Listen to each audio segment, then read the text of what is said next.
महाभारत का छोटा सा अंग है जो हम इस कहानी के माध्यम से प्रस्तुत करते हैं। धन्यवाद। अभिमन्यु अर्जुन का पुत्र था। श्री कृष्ण की बहन सुभद्रा इनकी माता थी। यह बालक बड़ा होनहार था। अपने पिता के से सारे गुण इसमें विद्यमान थे। स्वभाव का बड़ा क्रोधी था और डरना तो किसी से इसने जाना ही नहीं था। इसी निर्भयता और क्रोधी स्वभाव के कारण इसका नाम निर्भय मन्यु क्रोधी अभिमन्यु पड़ा था। अर्जुन ने धनुर्वेद का सारा ज्ञान इसको दिया था। अन्य अस्त्र शस्त्र चलाना भी इसने सीखा था। पराक्रम में ये किसी वीर से भी कम नहीं था। 16 वर्ष की अवस्था में ही अच्छे अच्छे सेनानियों को चुनौती देने की शक्ति और सामर्थ्य इसमें थी। इसकी मुखाकृति और शरीर का डीलडौल भी असाधारण योद्धा का सा था। वृषभ के समान ऊंचे और भरे हुए कंधे थे। उभरा वक्षस्थल था और आंखों में एक जोश था।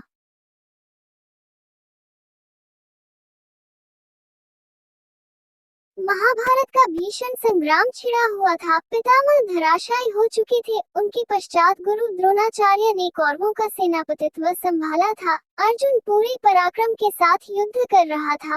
प्रचंड अग्नि के समान वह बाणों की वर्षा करके कौरव सेना को विचलित कर रहा था। द्रोणाचार्य कितना भी प्रयत्न करके अर्जुन के इस वेग को नहीं रोक पा रहे थे। कभी कभी तो ऐसा लगता था मानो पांडव कौरवों को कुछ ही क्षणों में परास्त कर डालेंगे। प्रातःकाल युद्ध प्रारंभ हुआ। श्री कृष्ण अपना पांचजन्य फूंकते उसी क्षण अर्जुन के बाणों से कौरव सेना में हाहाकार मचने लगता। संध्या तक यही विनाश चलता रहता।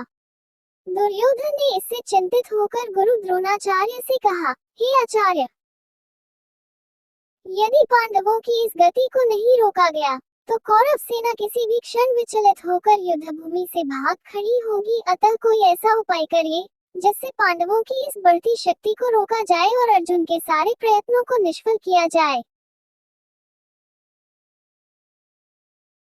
दुर्योधन को इस प्रकार चिंतित देखकर गुरु द्रोणाचार्य ने किसी प्रकार अर्जुन को युद्ध भूमि से हटा देने का उपाय सोचा। दुर्योधन के कहने से संक्षिप्तकों ने कुरुक्षेत्र से दूर अर्जुन को युद्ध के लिए चुनौती दी। अर्जुन उनसे लड़ने को चला गया। उसके पीछे से द्रोणाचार्य ने चक्रव्यूह की रचना की और युधिष्ठिर के पास संवाद भिजवाया कि या तो पांडव आकर कौरव सेना के इस चक्रव्यूह को तोड़े या अपनी पराजय स्वीकार करें।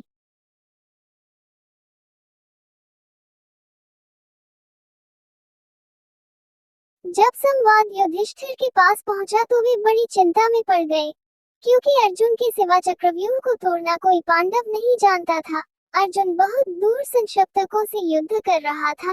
चक्रव्यूह तोड़ने में अपने आप को असमर्थ देखकर पांडवों के शिविर में त्राही त्राही मच उठी। युधिष्ठिर, भीम, धृष्टद्युम्न आदि कितने ही पराक्रमी योद्धा थे जो बड़े से बड़े पराक्रमी कौरव सेनानी को चुनौती दे सकते थे, लेकिन चक्रव्यूह तोड़ने का कौशल किसी को भी नहीं आता था। वह ऐसा व्यूह था जिसमें पहले तो घुसना और उसको तोड़ना ही मुश्किल था और फिर सफलतापूर्वक उसमें से बाहर निकलना तो और भी दुष्कर कार्य था। कौरव सेना के सभी प्रमुख महारथी उस चक्रव्यूह के द्वारों की रक्षा कर रहे थे। जब सभी किंकर्तव्य विमूढ़ की सभा में बैठे हुए थे और अर्जुन के बिना सिवाय इसके कि वे अपनी पराजय स्वीकार कर ले कोई दूसरा उपाय उनको नहीं सूझ पड़ रहा था, अभिमन्यु वहां आया और सभी को गहन चिंता में डूबा हुआ पाकर युधिष्ठिर से पूछने लगा कि चिंता का क्या कारण है। युधिष्ठिर ने सारी बात बता दी। उसे सुनकर वह वीर बालक अपूर्व साहस के साथ बोला, आर्य, आप इसके लिए चिंता न करें। दुष्ट कौरवों का ये षड्यंत्र किसी प्रकार भी सफल नहीं हो सकेगा। यदि अर्जुन नहीं है तो उनका वीर पुत्र अभिमन्यु तो यहाँ है। आप दुर्योधन की चुनौती स्वीकार कर लीजिए। मैं चक्रव्यूह तोड़ने के लिए जाऊंगा। अभिमन्यु की बात सुनकर सभी को आश्चर्य होने लगा। एक साथ सबकी नीचे झुकी हुई गर्दनें ऊपर उठ गईं। फिर भी युधिष्ठिर ने इसे अभिमन्यु की नादानी ही समझा। उन्होंने पूछा, बेटा, तुम्हारे पिता अर्जुन के सिवा इनमें से कोई भी चक्रव्यूह भेदना नहीं जानता, फिर तुम कैसे इसका भेदन कर सकते हो? हाय, आज अर्जुन होता तो यह अपमान न सहना पड़ता। संध्या काल तक भी वह गांडीव धनवा नहीं आ सकेगा और पांडवों की यह सेना जिसको लेकर वो प्रचंड वीर अभी तक युद्ध करता रहा है, अपने अस्त्र डालकर कौरवों से पराजय स्वीकार कर लेगी। हाय हाय क्रूर विधाता! ये कहकर युधिष्ठिर अधीर हो उठे। उसी क्षण अभिमन्यु ने सिंह की तरह गरजकर कहा, आर्य, आप मुझे बालक न समझे, मेरे रहते पांडवों का गौरव कभी नहीं मिट सकता। मैं चक्रव्यूह को भेद न जानता हूँ। पिता ने मुझे चक्रव्यूह के भीतर घुसने की क्रिया तो बतला दी थी, लेकिन उससे बाहर निकलना नहीं बताया था। आप किसी प्रकार चिंता न करें, मैं अपने पराक्रम पर विश्वास करके चक्र युद्ध को तोड़ूंगा और उससे बाहर भी निकल आऊंगा। आप चुनौती स्वीकार कर लीजिए और युद्ध के लिए मुझे आज्ञा देकर शंख बजा दीजिए। उस दुर्योधन को संदेश भिजवा दीजिए कि वीर धनंजय का पुत्र अभिमन्यु उनकी सारी चाल को निष्फल करने के लिए आ रहा है। कितनी ही बार अभिमन्यु ने इसके लिए हट किया, परिस्थिति भी कुछ ऐसी थी। युधिष्ठिर ने उसको आज्ञा दे दी। अभिमन्यु अपना धनुष लेकर युद्धभूमि की ओर चल दिया। उसकी रक्षा के लिए भीमसेन, धृष्टद्युम्न और सात्यकी चले।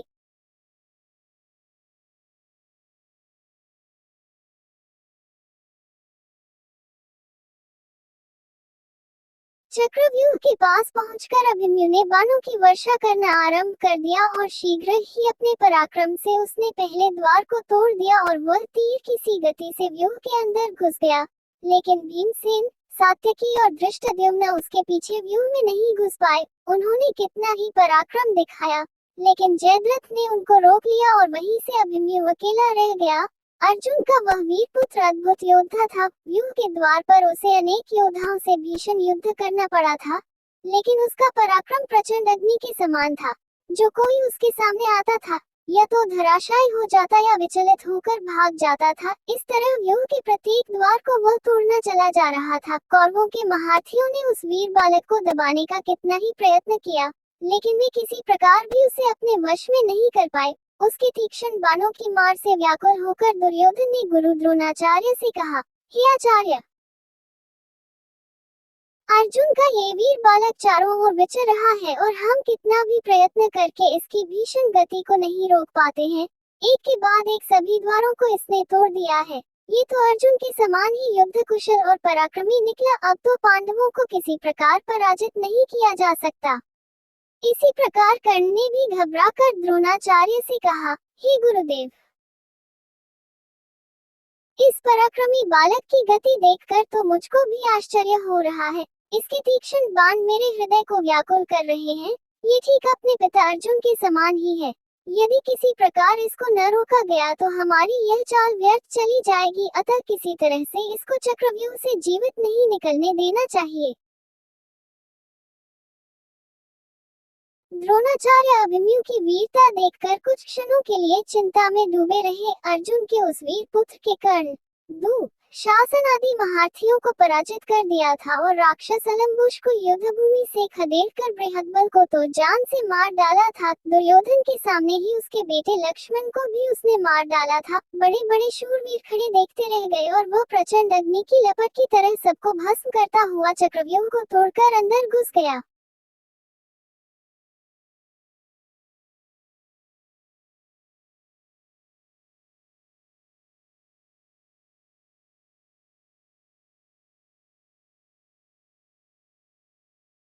जब कौरवों के सारे प्रयत्न निष्फल चले गए तो उन्होंने छल से काम लेने की बात सोची। अलग अलग लड़कर कोई भी महारथी अभिमन्यु से नहीं जीत सकता था, इसलिए उन्होंने मिलकर उस पर आक्रमण करने का निश्चय किया। कृपाचार्य, कर्ण, अश्वत्थामा, बृहद्बल, शकुनी का चचेरा भाई कृतवर्मा और दुर्योधन आदि 6 महारथियों ने उसे घेर लिया और उस पर भीषण आक्रमण कर दिया।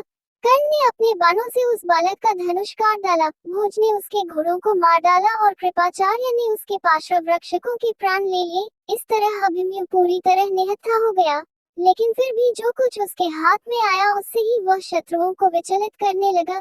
थोड़ी ही देर में उसके हाथ में एक गदा आ गई, उससे उसने कितने ही योद्धाओं को मार गिराया। दू, शासन का बेटा उसके सामने आया, घोर संग्राम हुआ। अकेला अभिमन्यु छल के सामने क्या करता। महारथियों ने अपने बाणों से उसके शरीर को छेद दिया। अब वह लड़ते लड़ते थक गया था। इसी समय दू, शासन के बेटे ने आकर उसके सिर पर गदा प्रहार किया, जिससे अर्जुन का वह वीर पुत्र उसी क्षण पृथ्वी पर गिर पड़ा और सदा के लिए पृथ्वी से उठ गया। उसके मरते ही कौरवों के दल में हर्षध्वनि उठने लगी। दुर्योधन और उसके सभी साथी इस निहत्थे बालक की मृत्यु पर फूले नहीं समाये। किसी को भी उसके अन्याय से की गई हत्या पर तनिक भी खेद और पश्चाताप नहीं था।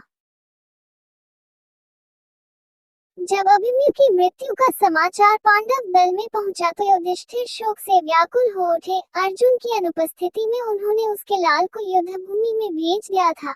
अब उनके आने पर वे उसको क्या उत्तर देंगे, इसका संताप उनके हृदय को व्याकुल कर रहा था। भीम भी अपने भतीजे की मृत्यु पर रोने लगा। वीर अभिमन्यु की मृत्यु से पांडवों के पूरे शिविर में हाहाकार मच गया। संशप्तकों से युद्ध समाप्त करके जब अर्जुन वापस आया तो वह दुखपूर्ण समाचार सुनकर मूर्छित हो उठा और अभिमन्यु के लिए आरित स्वर से रुदन करने लगा। श्री कृष्ण ने उसे कहा, बड़ी ही धैर्य बंधाया, लेकिन अर्जुन का संताप किसी प्रकार भी दूर नहीं हुआ। प्रतिशोध की आग उसके अंतर में धधकने लगी और जब तक जयद्रथ को मारकर उसने अपने बेटे के खून का बदला न ले लिया, तब तक उसको संतोष नहीं आया।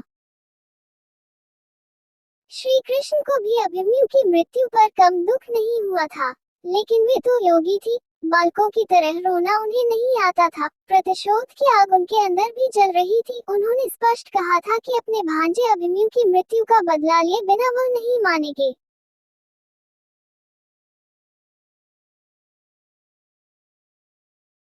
अभिमन्यु की स्त्री का नाम उत्तरा था। वह मत्स्य नरेश विराट की पुत्री थी। अज्ञातवास के समय अर्जुन विराट के यहाँ उत्तरा को नाचने गाने की शिक्षा देते थे।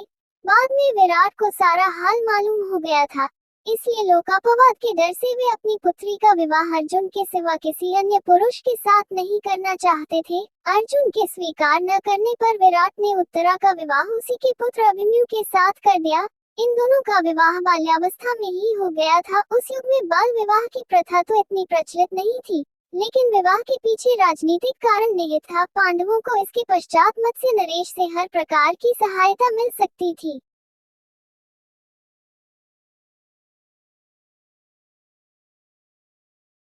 अपने पति की मृत्यु पर उत्तरा शोक से पागल हो उठी थी। श्री कृष्ण ने उसे कितना ही समझाया था, लेकिन फिर भी कितने ही दिनों तक उसका रुदन एक क्षण को भी नहीं रुका था। वह उस समय गर्भवती थी। आत्तायष्ठामा ने पांडवों के वंश को समूल नष्ट कर देने के लिए इस गर्भस्थ बालक पर ब्रह्मास्त्र का प्रयोग किया था, लेकिन श्री कृष्ण ने उसे रोक लिया था और इस प्रकार श्री कृष्ण ने ही पांडवों के कुल की रक्षा की। निश्चित अवधि के पश्चात उत्तरा के गर्भ से बालक का जन्म हुआ। चून की सभी कुछ क्षय हो जाने के पश्चात इस बालक का जन्म हुआ था, इसलिए इसका नाम परीक्षित रखा गया। यही पांडवों की वंश परंपरा को आगे बढ़ाने वाला हुआ।